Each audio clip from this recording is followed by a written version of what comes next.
Bab 3a Kitab At-Tanwir fi Istiqotit Tadbir, karya Syekh Ibnu Athaillah As-Sakondari. Sebab-sebab kita tidak boleh mengatur. Ada beberapa sebab mengapa kita tidak boleh ikut mengatur dan memilih bersama Allah.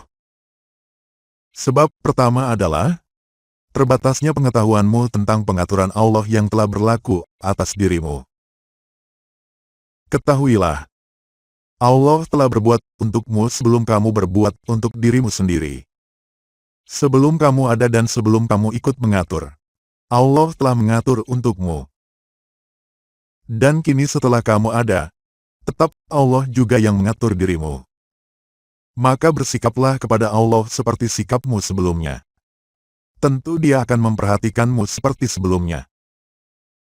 Karena itu Syekh Husain Al-Halaj berkata, "Berbuatlah kepadaku sebagaimana dulu engkau berbuat kepadaku, sebelum aku ada."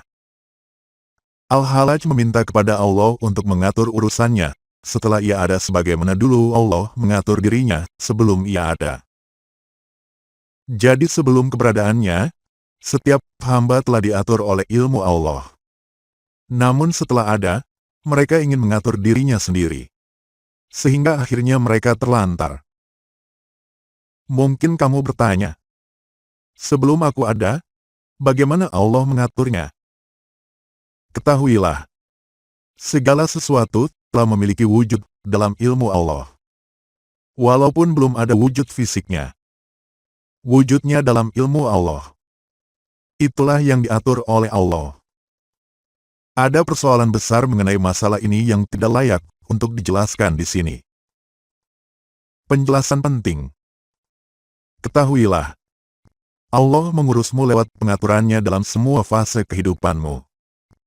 Dia mengaturmu ketika kamu muncul di dunia.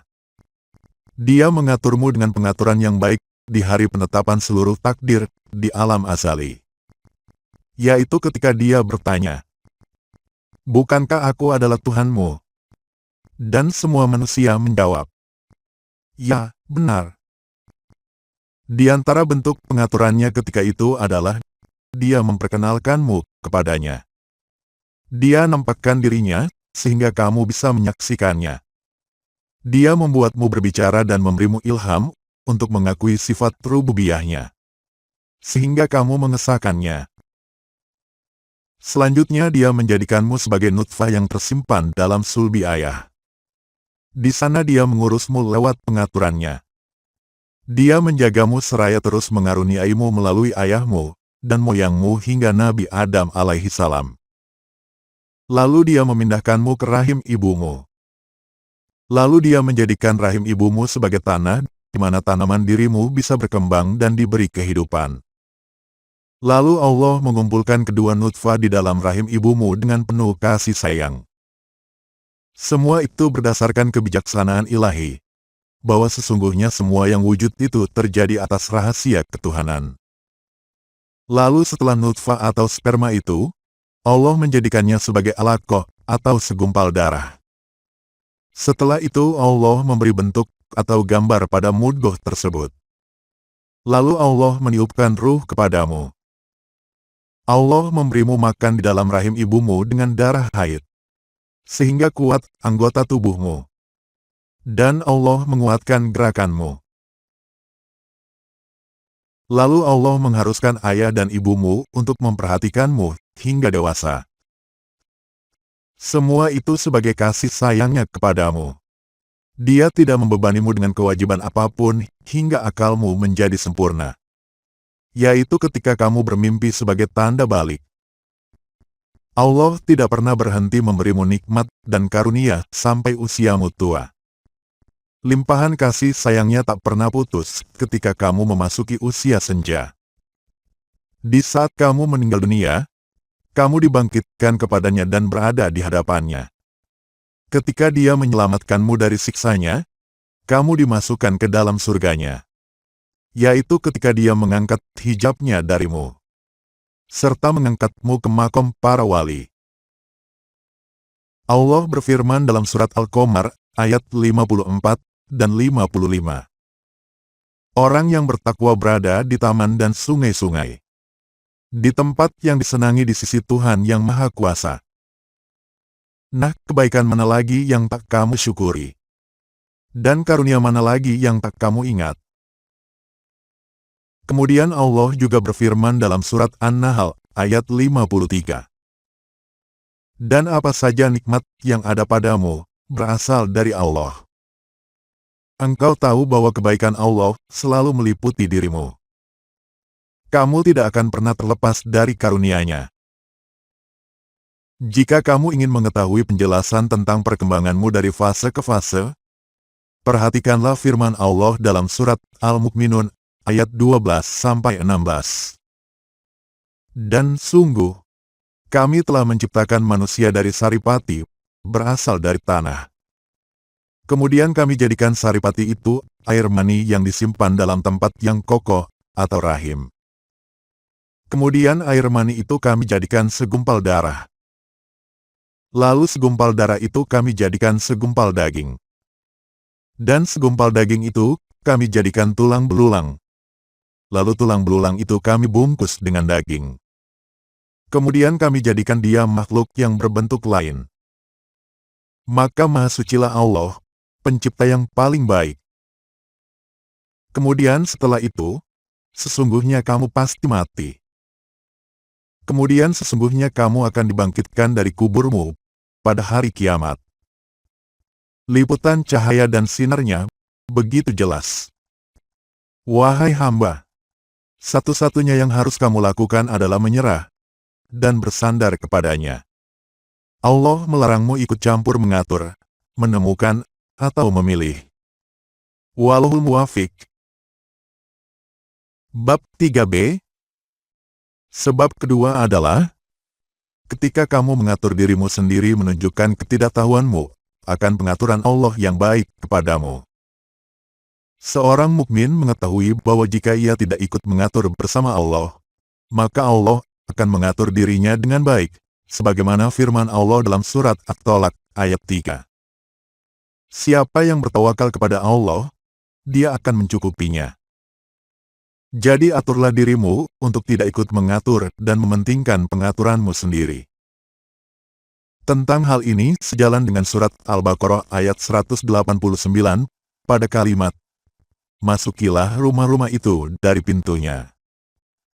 Dan pintu pengaturan Allah atas dirimu adalah, kamu tidak ikut campur mengatur dirimu sendiri. Sebab ketiga kenapa kita tidak boleh ikut mengatur dan memilih bersama Allah adalah takdir yang terjadi seringkali tidak sesuai dengan pengaturan kita. Maka orang berakal tidak akan membangun di atas landasan yang labil seperti itu. Karena ketika bangunan dan rancangannya telah selesai, ketentuan Allah akan menghancurkannya. Ini seperti lantunan syair. Ketika kau selesai membangunnya, orang lain datang meruntuhkannya. Jika pengaturan kita tidak bersesuaian dengan ketentuan Allah, lalu apa manfaatnya kita juga ikut mengatur? Seharusnya kita menyerahkan seluruh pengaturan diri kita pada Zat yang menguasai segala ketentuan. Tentang hal ini kulantunkan syair. Ketika aku melihat ketentuan yang berlaku, dengan pasti tanpa ragu sedikitpun, kusandarkan seluruh diriku pada Penciptaku. Kucampakkan diriku bersamanya. Bab 3c. Sebab keempat adalah, sesungguhnya Allah lah pengatur seluruh kerajaannya. Baik yang di atas maupun yang di bawah. Baik yang gaib maupun yang tampak. Sebagaimana kamu telah menyerahkan pengaturan aras, singgasana langit dan bumi kepada Allah, maka serahkan juga pengaturan dirimu sendiri di alam ini kepada Allah. Dibanding seluruh alam ini, adamu seperti tiadamu. Bagaikan 7 lapis langit dan bumi, dibandingkan dengan singgasana Tuhan.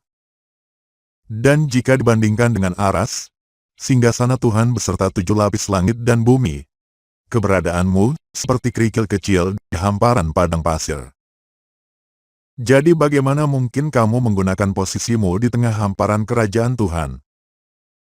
Perhatian dan pengaturanmu terhadap dirimu sendiri menunjukkan ketidaktahuanmu tentang Allah. Keadaanmu sama seperti firman Allah dalam surat Al-Hajj, ayat 74. Mereka tidak mengenal Allah dengan sebenar-benarnya. Seandainya manusia mengenal Tuhannya, tentu ia malu untuk ikut mengatur bersamanya. Kamu berhasrat ikut mengatur. Itu karena kamu terhijab dari Allah. Sebab, ketika Allah tersingkap pada mata hati orang yang yakin, ia akan menyaksikan bahwa dirinya diatur. Bukan mengatur. Dirinya ditentukan. Bukan ikut menentukan. Serta digerakkan. Bukan bergerak sendiri. Sama halnya dengan para penghuni alam arwah pun juga menyaksikan kekuasaan Allah, kehendak Allah, keterkaitan antar kekuasaan Allah, dan apa yang dikuasai Allah. Serta antar kehendak Allah, dan apa yang dikehendaki Allah. Mereka juga melihat betapa sia-sianya seluruh sebab dan usaha. Mereka bebas dari sikap mengaku dan mengatur karena mereka telah menyaksikan Allah dan berhadapan langsung dengan Allah. Allah berfirman dalam surat Maryam ayat 40. Sesungguhnya kami mewarisi bumi dan semua orang-orang yang ada di atasnya, dan hanya kepada kamilah mereka dikembalikan. Ayat ini menjelaskan kesucian dan sikap amanah malaikat. Mereka tidak pernah mengaku-aku apa yang diberikan kepada mereka. Dan mereka tidak pernah bersandar pada diri mereka sendiri. Seandainya mereka bersikap demikian, tentu Allah berkata, kami mewarisi bumi dan langit. Namun penisbatan dan penghormatan mereka kepada Allah, serta rasa takut terhadap keagungan Allah, menahan mereka untuk tunduk pada sesuatu selain Allah. Nah, jika kamu menerima pengaturan Allah atas langit dan bumi, sesungguhnya penciptaan langit dan bumi jauh lebih besar daripada penciptaan diri manusia. Bab 3D. Sebab kelima adalah, kita sesungguhnya adalah milik Allah. Dengan demikian, kita tidak berhak mengatur apa yang bukan milik kita sendiri. Kita tidak bisa ikut campur mengatur apa yang bukan kita miliki. Yang kita miliki hanya amanah dari Allah. Kita tidak punya kepemilikan yang hakiki. Tapi secara lahir, atau hukum syar'i, kita dianggap sebagai pemilik. Meskipun tidak punya alasan yang pantas. Apalagi Allah telah menegaskan dalam surat At-Taubah, ayat 111. Allah telah membeli dari orang-orang beriman jiwa dan harta mereka, untuk diganti dengan surga. Maka setelah akad jual beli itu, seorang hamba tidak layak mengatur. Apa yang telah kita jual harus kita serahkan. Dan kita tidak boleh ikut campur lagi di dalamnya. Jika kita ikut mengatur, akad jual beli itu jadi batal. Suatu ketika aku menemui Syekh Abdul Abbas Al-Mursi, rahimahullah. Aku mengadukan kegelisahan hatiku kepadanya. Kemudian beliau berkata, seandainya dirimu adalah milikmu, berbuatlah sesukamu. Namun selamanya dirimu bukanlah milikmu, sehingga kamu tidak bisa berbuat sesukamu. Jika dirimu adalah milik penciptamu, biarkanlah dia berbuat sesuai kehendaknya. Selanjutnya beliau juga berkata, kelapangan terdapat dalam sikap pasrah kepada Allah dan tidak ikut mengatur bersamanya. Syekh Ibrahim bin Adam berkata, suatu malam aku tertidur dan lupa berwirid. Lalu aku terbangun dan merasa menyesal. Setelah itu selama 3 hari aku tidur dan melalaikan kewajiban. Saat bangun, aku mendengar suara yang melantunkan syair. Semuanya diampuni kecuali kamu berpaling dariku. Apa yang telah berlalu semuanya telah kuampuni. Selanjutnya suara itu berkata, wahai Ibrahim, jadilah budak. Maka aku pun menjadi budak. Dan kini aku merasa lapang. Sebab keenam, kenapa kita tidak boleh ikut mengatur dan memilih bersama Allah, adalah kita sebenarnya sedang dijamu oleh Allah. Atau sedang menjadi tamunya. Karena dunia ini rumah Allah. Kita hanya singgah di sini. Seorang tamu semestinya percaya pada sang pemilik rumah. Suatu ketika Syekh Abu Madian ditanya, "Tuan, kami melihat beberapa syekh sibuk bekerja dan mencari sebab dunia. Tapi kenapa Anda tidak?" Ia menjawab, "Saudaraku, sadarilah bahwa dunia ini rumah Allah. Kita adalah tamunya." Dan Nabi Shallallahu Alaihi Wasallam bersabda, "Jamuan pada tamu itu berlangsung 3 hari. Menurutku kita dijamu oleh Allah selama 3 hari.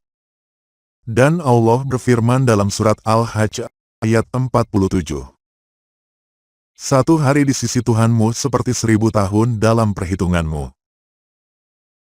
Berarti kita dijamu Allah dalam kurun waktu 3000 tahun. Kehidupan kita di dunia termasuk dalam kurun waktu itu. Allah akan menyempurnakannya melalui karunia-Nya di negeri akhirat. Selebihnya adalah kekekalan. Sebab ketujuh, kenapa kita tidak boleh ikut mengatur dan memilih bersama Allah, adalah sesungguhnya Allah senantiasa mengurus segala sesuatu. Bukankah Allah telah berfirman dalam surat Al-Baqarah, ayat 225? Allah, tidak ada Tuhan selainnya yang maha hidup dan maha tegak. Dia terus-menerus mengurus seluruh makhluknya. Tidak mengantuk dan tidak tidur. Allah adalah satu-satunya pengatur di dunia dan akhirat. Dia mengatur dunia dengan memberi rizki dan karunia, serta mengurus di akhirat dengan memberi imbalan dan pahala. Apabila hamba mengetahui bahwa Allah tidak pernah berhenti mengurusnya, tentu ia akan menyerahkan kendali dan berserah diri kepadanya. Ia akan mencampakkan dirinya di hadapan Allah, seraya pasrah menetapi ketentuannya. Sebab ke-8, kenapa kita tidak boleh ikut mengatur dan memilih bersama Allah, adalah tujuan dan akhir kehidupan seorang hamba adalah pengabdian. Sesuai dengan firman Allah dalam surat Al-Hijr, ayat 99. Beribadahlah kepada Tuhanmu, sampai kematian menjemputmu. Jika hamba sudah memusatkan dirinya untuk memelihara ibadahnya, tentu ia tidak akan sempat mengatur dan memperhatikan dirinya. Syekh Abdul Hasan rahimahullah berkata, "Ketahuilah bahwa dalam setiap ibadah yang kamu lakukan, ada bagian Allah di dalamnya, yang dituntut darimu sebagai rububiyah Allah. Dia akan menuntut bagiannya dari setiap hamba. Dan mereka akan ditanya tentang itu, serta tentang setiap tarikan nafas yang merupakan amanah dari Allah. Karena itu bagaimana mungkin ia punya waktu luang, sementara ia disibukkan beribadah kepada Allah? Dan bagaimana mungkin ia sempat mengatur dirinya dan memperhatikan kebutuhannya? Seorang hamba hanya bisa sampai kepada Allah jika ia tak lagi merisaukan dirinya, lalu berzuhud, memusatkan perhatian untuk menaati Allah, mengarahkan pikiran agar sejalan dengan Allah, serta terus mengabdi dan berhubungan dengannya. Jika kamu tidak merisaukan pengaturan dirimu, Allah akan membuatmu tetap bersamanya." Karena itu Syekh Abdul Hasan berkata, "Wahai yang telah berjalan menuju jalan keselamatan dan ingin berada di sisi Allah, kurangilah memperhatikan lahirmu jika ingin batinmu terbuka bagi masuknya rahasia kekuasaan Tuhan." Sebab ke-9, kenapa kita tidak boleh ikut mengatur dan memilih bersama Allah, adalah engkau adalah hamba yang selalu Dia pelihara. Seorang hamba tidak boleh ragu terhadap majikannya, apalagi sang majikan selalu memberi dan tidak pernah mengabaikannya. Inti ibadah adalah percaya kepada Allah dan pasrah kepadanya. Sikap itu berlawanan dengan hasrat ikut mengatur dan memilih bersama Allah. Seorang hamba harus mengabdi kepada Allah, dan Allah akan memberikan karunia untuknya. Fahamilah firman Allah dalam surat Toha, ayat 132. Dan perintahkanlah kepada keluargamu mendirikan sholat, dan bersabarlah kamu dalam mengerjakannya. Kami tidak meminta rezeki kepadamu. Kamilah yang memberi rezeki kepadamu. Maksudnya mengabdilah kepada kami. Dan kami akan memberikan bagianmu. Bab 3e. Sebab ke-10 adalah, kita sesungguhnya tidak mengetahui akhir dan akibat dari setiap urusan dan segala perkara. Mungkin kita bisa mengatur dan merancang sebuah urusan yang baik menurut kita. Tetapi ternyata urusan itu berakibat buruk buat kita. Mungkin saja ada keuntungan di balik kesulitan.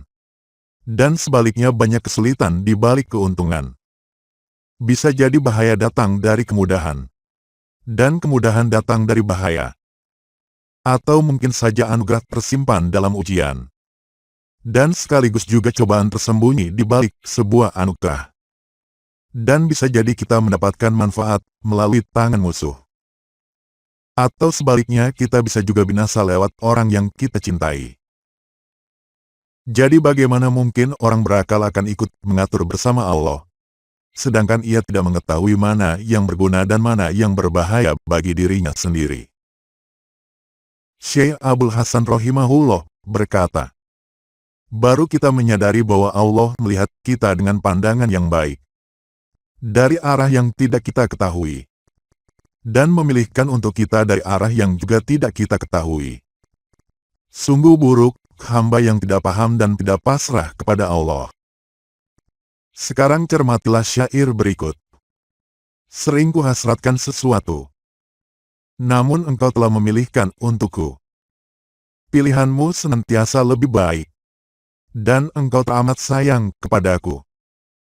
Kutekatkan diri untuk tak mempedulikan kata hati, kecuali untuk mengagungkan dan memuliakanmu.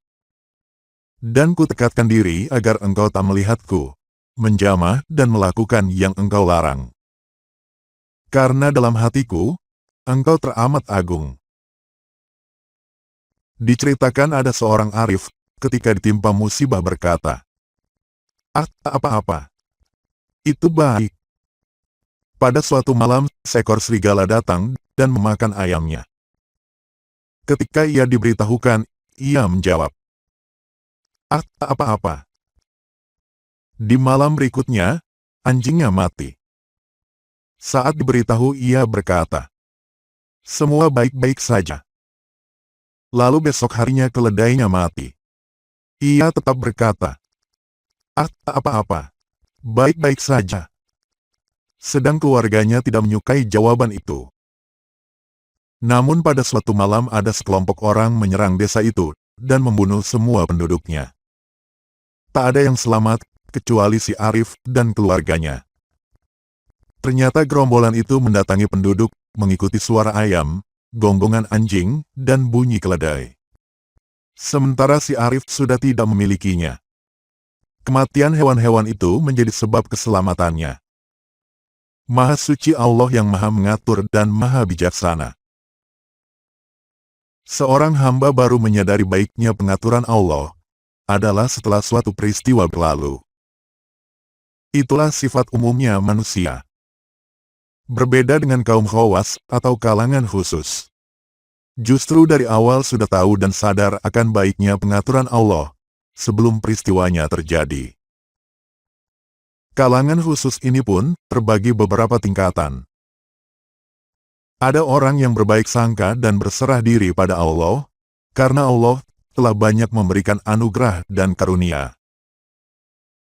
Ada yang berbaik sangka pada Allah karena mengetahui bahwa merisaukan nasib dan ikut mengatur tidak akan mampu menolak ketentuan Allah yang telah ditetapkan atas dirinya. Dan juga tidak akan mendatangkan apa-apa yang bukan bagian untuk dirinya. Ada pula orang yang berbaik sangka pada Allah, karena memahami hadis qudsi. Aku sesuai dengan prasangka hambaku kepadaku. Ia terus berbaik sangka pada Allah seraya berusaha. Dengan harapan Allah akan memperlakukannya sesuai dengan prasangkanya yang baik tersebut. Dan Allah berbuat kepadanya sesuai dengan prasangkanya. Allah telah memudahkan karunia bagi orang yang beriman sesuai dengan prasangka mereka. Allah berfirman dalam surat Al-Baqarah ayat 185. Allah menghendaki kemudahan bagimu dan tidak menghendaki kesulitan. Tingkatan tertinggi dari kalangan khusus adalah orang yang menyerah pasrah kepada Allah. Karena menyadari bahwa sikap itulah yang layak ia jalani. Bukan karena mengharapkan kebaikan apapun bagi dirinya.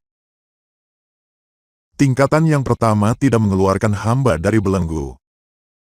Karena orang yang menyerah kepada Allah karena berharap kebaikan dari Allah, berarti terbelenggu oleh kebaikan Allah yang telah ia rasakan. Seandainya ia tidak merasakan kebaikan Allah, ia tidak akan menyerah pasrah kepada Allah. Begitu juga tingkatan kedua. Ia tidak ikut mengatur karena menganggapnya tidak berguna. Jadi bukan karena Allah. Seandainya ia merasa bahwa pengaturannya berguna, mungkin ia akan ikut mengatur. Dan tingkatan ketiga, masih terbelenggu oleh kebutuhan dirinya. Ia berserah diri dan berbaik sangka pada Allah, agar Allah memberinya sesuai dengan prasangkanya. Jadi ia berupaya demi kepentingan dirinya.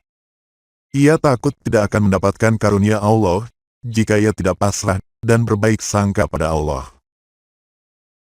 Sementara orang yang pasrah pada Allah, dan berbaik sangka padanya karena melihat keagungan Allah, mereka adalah hamba yang telah mencapai hakikat pengabdian. Ia layak masuk sebagai golongan yang disabdakan Rasulullah Shallallahu Alaihi Wasallam. Allah memiliki para hamba yang satu tasbih mereka senilai gunung Uhud.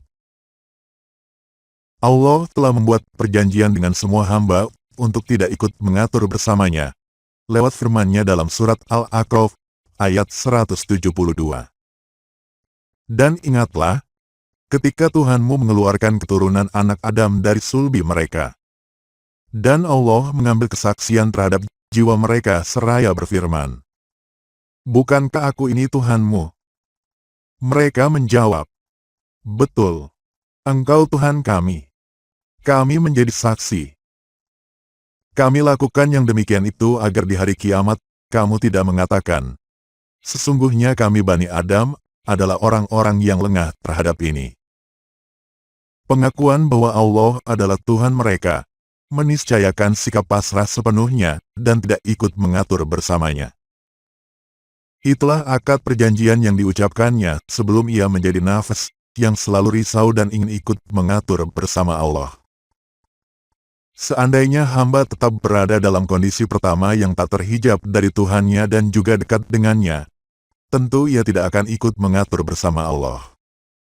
Namun ketika terhijab oleh hawa nafsunya, ia mulai ikut mengatur dan merisaukan nasib dirinya. Karena itu para arif yang mengenal Allah dan menyaksikan rahasia alam malakut, tidak mau ikut mengatur bersama Allah. Karena kedekatan mereka dengan Allah, membentengi mereka dari sikap seperti itu. Dan melenyapkan keinginan mereka untuk ikut mengatur. Bagaimana mungkin mereka akan ikut mengatur bersama Allah, sementara mereka selalu berada di hadapan Allah dan menyaksikan keagungannya. Bab 3F. Kisah tentang Nabi Adam alaihi salam. Ketahuilah, keikutsertaan dalam mengatur dan memilih akan mendatangkan bencana dan bahaya besar. Sebagai contoh, kita menyaksikan bahwa Nabi Adam alaihi salam tergoda untuk mendekati pohon yang dilarang oleh Allah. Karena ia ingin mengatur dirinya sendiri. Setan berkata padanya dan Hawa, sebagaimana diceritakan dalam surat Al-A'raf ayat 20. Tuhan tidak melarang kalian mendekati pohon ini, melainkan agar kalian tidak menjadi malaikat, atau tidak menjadi orang yang kekal di surga. Mendengar perkataan itu Adam berpikir. Ia tahu bahwa kekal di dekat Sang Kekasih atau Tuhan adalah keinginan paling utama. Mungkin ia mengira bahwa posisi malaikat itu lebih mulia. Setelah berpikir dan merancang seperti itu, ia pun mendekati dan memakan pohon itu. Tindakan itu hasil dari pengaturan dan rancangannya. Sesungguhnya melalui peristiwa itu Tuhan hendak menurunkannya ke bumi dan menjadikannya sebagai khalifah. Secara lahiriah langkah itu tampak sebagai penurunan. tapi hakikat langkah itu sebenarnya adalah kenaikan. Demi Allah, Dia menurunkan Adam ke bumi bukan untuk menghinakannya, melainkan untuk menyempurnakannya. Pada hakikatnya Adam senantiasa naik menuju Allah. Kadang lewat tangga kedekatan dan kemuliaan. Kadang lewat tangga kerendahan dan kehinaan. Atau jalan yang lebih sempurna untuk mencapai hakikat. Setiap mukmin wajib meyakini bahwa Nabi dan Rasul hanya berpindah dari satu keadaan menuju keadaan yang lebih sempurna. Mereka tak pernah dan tak mungkin berpindah ke keadaan yang lebih buruk. Tentang hal ini pahamilah firman Allah dalam surat Ad-Duha ayat 4. Sesungguhnya yang akhir itu lebih baik bagimu daripada yang permulaan. Syekh Ibnu Atiyah menafsirkan ayat ini bahwa keadaan kedua lebih baik daripada keadaan pertama. Maka ketahuilah bahwa Allah telah menetapkan bahwa manusia harus memakmurkan bumi ini dengan keadaan yang berbeda-beda sesuai kehendak Allah. Di antara keturunan umat manusia, ada yang berbuat baik. Tapi ada pula yang berbuat aniaya atas dirinya sendiri. Kemudian kebijaksanaan Allah mengatur agar kehendaknya berjalan sempurna. Dan Adam pun dimunculkan di alam dunia. Yang berarti Allah berkehendak menjadikan tindakannya memakan buah pohon terlarang itu sebagai sebab turunnya ia ke dunia, yang akhirnya juga menjadi sebab ia diangkat menjadi khalifah. Syekh Abdul Hasan rahimahullah berkata, karena itulah Allah memuliakan kemaksiatan yang melahirkan kedudukan khalifah dan menyebabkan tobat bagi generasi manusia setelahnya hingga hari kiamat. Turunnya Adam ke dunia ini sesuai dengan ketentuan Allah sebelum Dia menciptakan langit dan bumi. Syekh Abdul Hasan berkata lagi, demi Allah, Dia telah menurunkan Adam ke bumi sebelum Dia menciptakannya, sebagaimana firman-Nya dalam surat Al-Baqarah ayat 30. Aku hendak menjadikan khalifah di bumi. Dari rangkaian peristiwa itu tampak betapa baiknya pengaturan Allah atas diri Adam. Baik ketika ia memakan buah pohon itu, ketika ia diturunkan ke bumi, maupun ketika Allah memuliakannya dengan menjadikannya sebagai khalifah. Artinya manusia tertentu memiliki ahwal khusus bersama Allah, yang tidak dimiliki oleh manusia lain. Allah memiliki pengaturan tersendiri yang tidak diberikan kepada selain mereka. Kisah Adam memakan buah pohon dan turunnya ia ke dunia mengandung berbagai hikmah dan makna. Pertama, ketika Adam dan Hawa tinggal di surga, Allah memperkenalkan dirinya kepada mereka lewat pemberian rizki, karunia dan nikmat. Kemudian lewat pengaturannya yang halus, Adam memakan buah pohon itu. Di balik kejadian itu Allah memperkenalkan dirinya pada Adam sifat pemaaf Allah, terbukanya hijab terhadap Allah, dan ampunan Allah atas pertobatannya. Kemudian mengangkatnya sebagai khalifah di muka bumi. Allah tidak langsung menghukum Adam dan Hawa begitu mereka melakukan perbuatan terlarang di surga. Dia menunda hukumannya.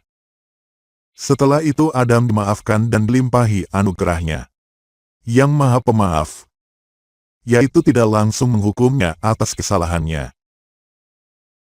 Kedua, Allah memperkenalkan diri kepada Adam dan Hawa lewat hijabnya. Ketika mereka memakan buah pohon itu, terbukalah aurat mereka. Karena lenyapnya pakaian surga, Allah menutupi mereka dengan dedaunan surga. Sebagaimana firman Allah dalam surat Al-A'raf ayat 22. Keduanya menutupi aurat mereka dengan dedaunan surga. Nah, itulah hijabnya. Ketika Allah hendak mengajarkan kepada Adam bagaimana Allah memilihkan dan memberikan kemuliaan padanya melalui dua hal. Pertama, taubat pada Allah, dan kedua, petunjuk dari Allah. Allah ingin agar Adam mengetahui kemuliaan dan perhatian yang diberikan Allah padanya. Karena itulah Allah tetapkan Adam untuk tetap memakan buah pohon itu. Tindakan itu tidak menyebabkan Allah berpaling, meninggalkan dan memutuskan karunia-Nya kepada Adam. Justru sebaliknya Allah memperlihatkan kasih sayang dan pertolongannya kepada Adam. Sebuah ungkapan menyatakan, siapa yang telah diselamatkan, takkan celaka oleh kesalahan. Memang kasih sayang bisa putus karena penentangan. Namun kasih sayang yang hakiki takkan pernah terhenti. Baik ketika kita taat, maupun ketika kita bertentangan dengan Yang Maha Pengasih. Allah berfirman dalam surat Ali Imran ayat 33. Sesungguhnya Allah telah memilih Adam, Nuh, keluarga Ibrahim dan keluarga Imran melebihi segala umat di masa mereka masing-masing. Ayat itu menunjukkan bahwa pilihan Allah itu tidak berlangsung kemudian, namun Dia telah memilihnya sebelum adanya Adam.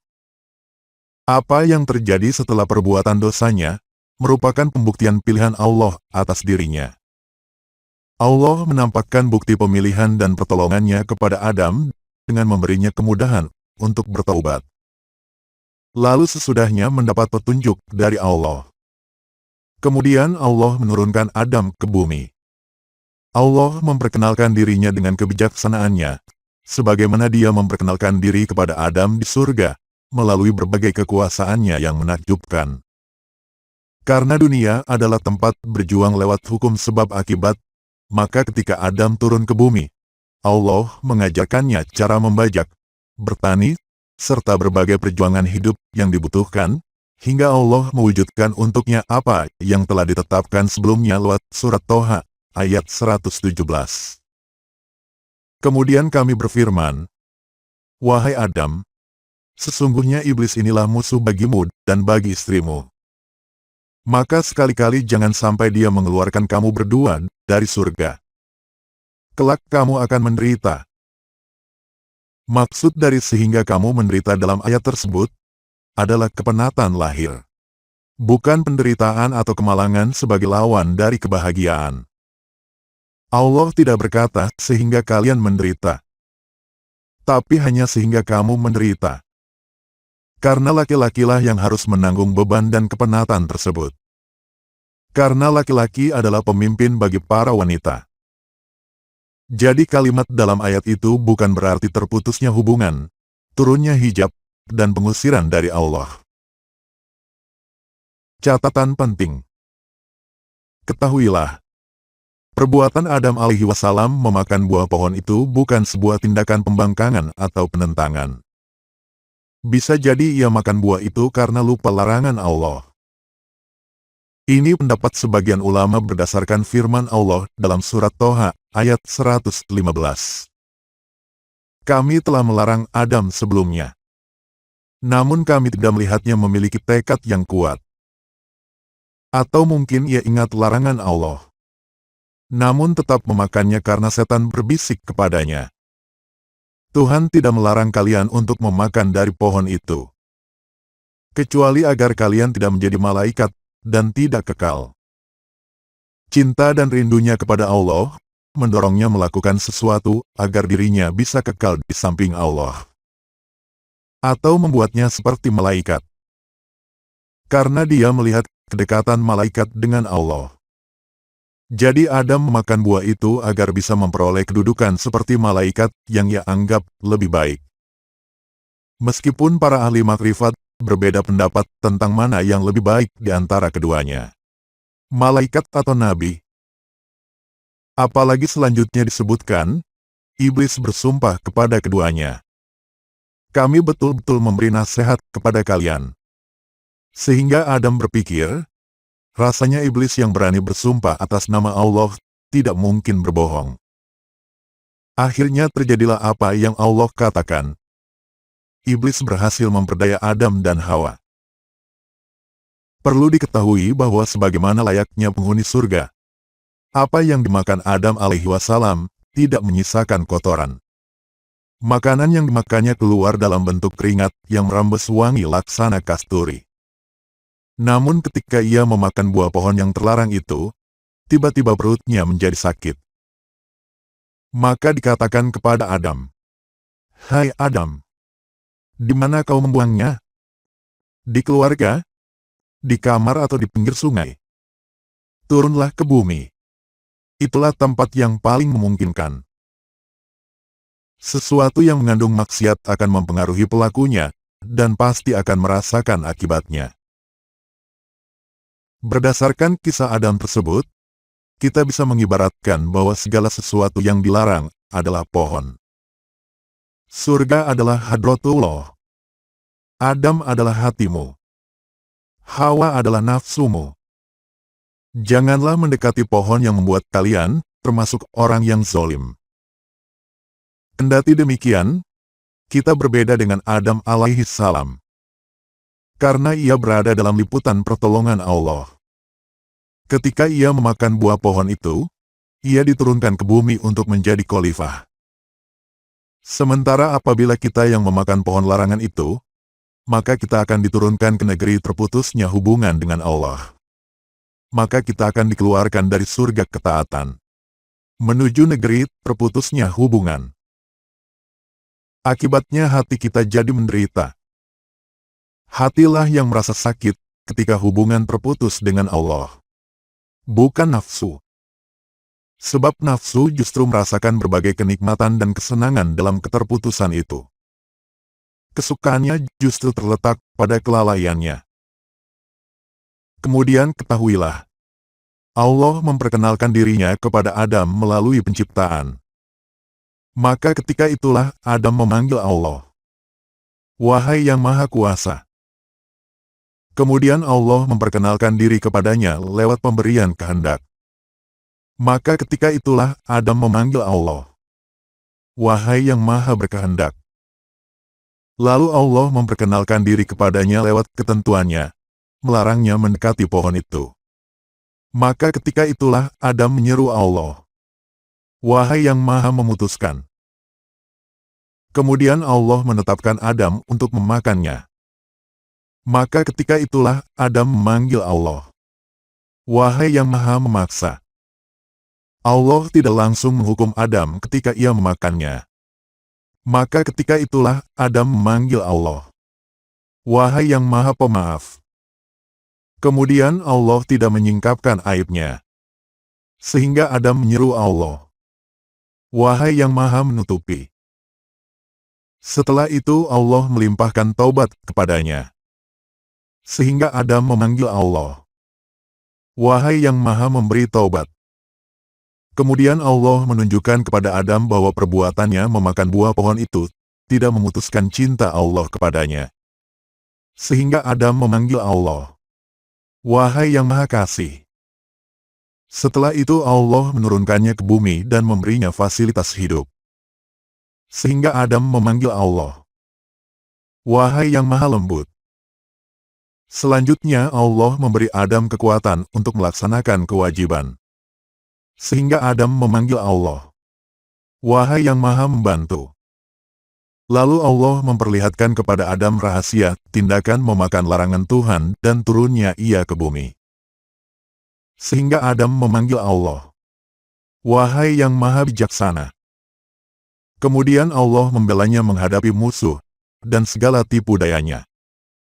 Sehingga Adam memanggil Allah, "Wahai yang Maha Penolong." Lalu Allah membantunya memikul beban pengabdian. Sehingga Adam memanggil Allah, "Wahai yang Maha Nyata."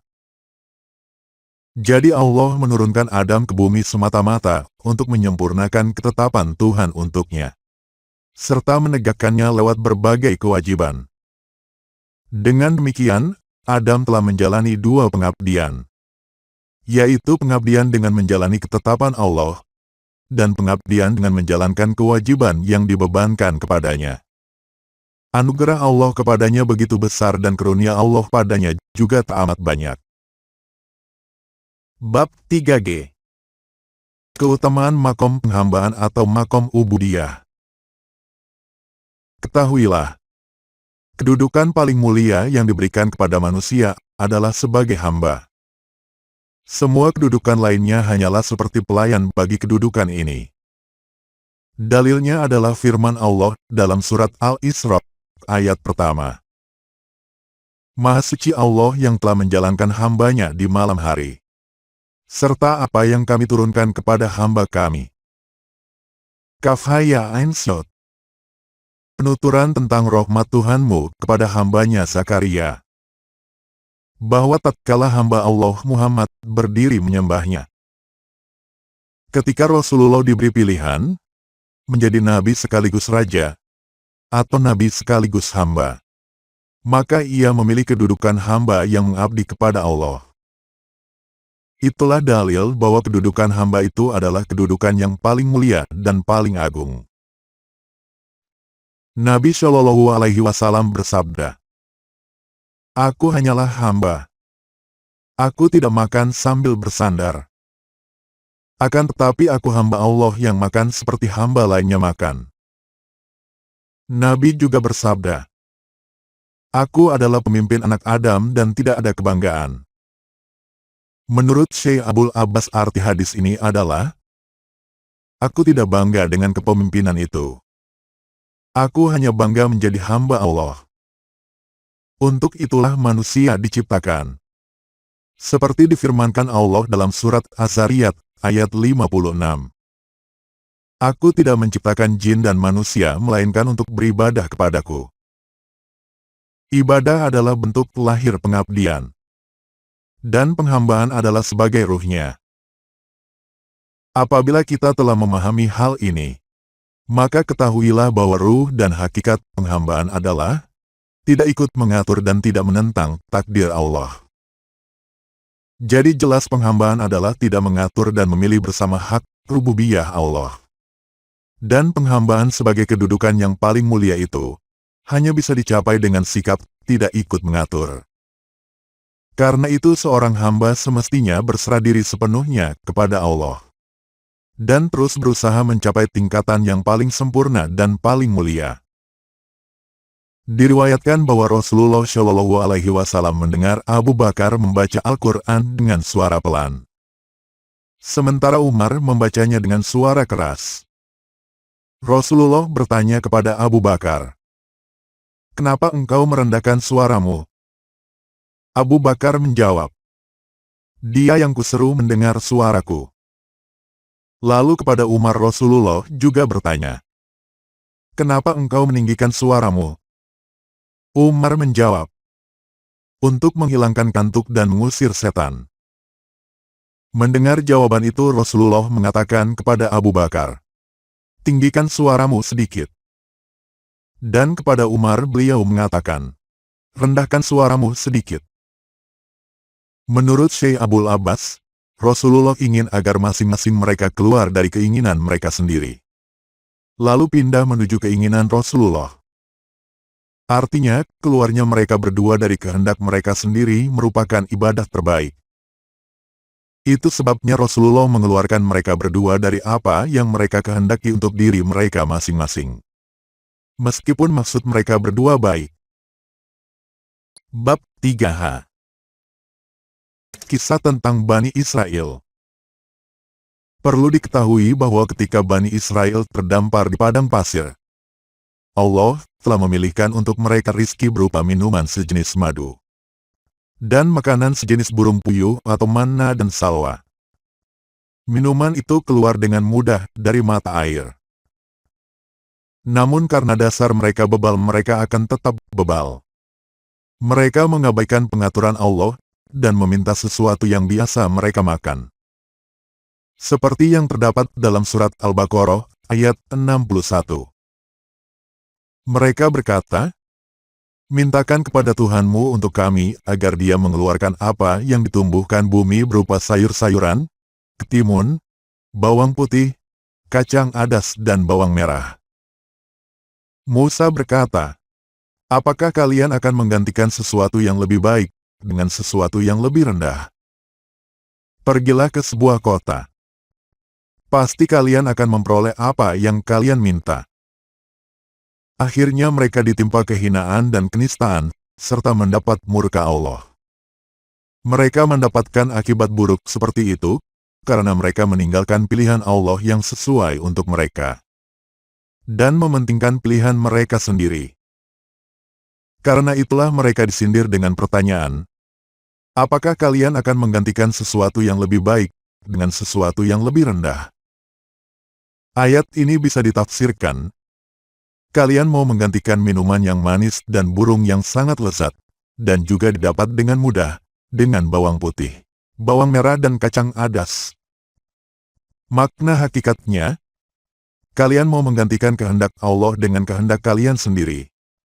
Kalian ingin menggantikan sesuatu yang lebih baik, yaitu kehendak Allah untuk dirimu, dengan sesuatu yang lebih rendah, yaitu apa yang kalian inginkan.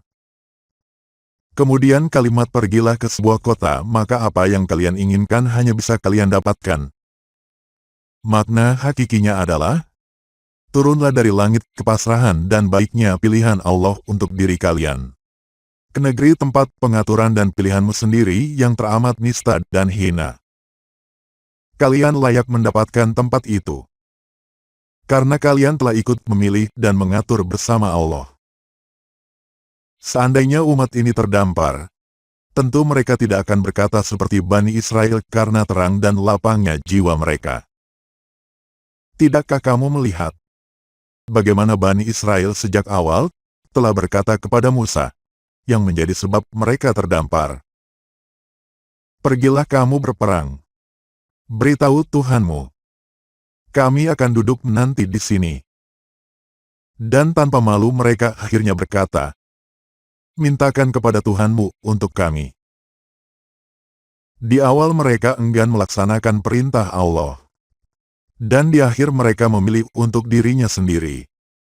Bukannya mengikuti pilihan Allah. Begitu banyak perbuatan mereka yang menunjukkan betapa jauhnya mereka dari apa yang Allah kehendaki.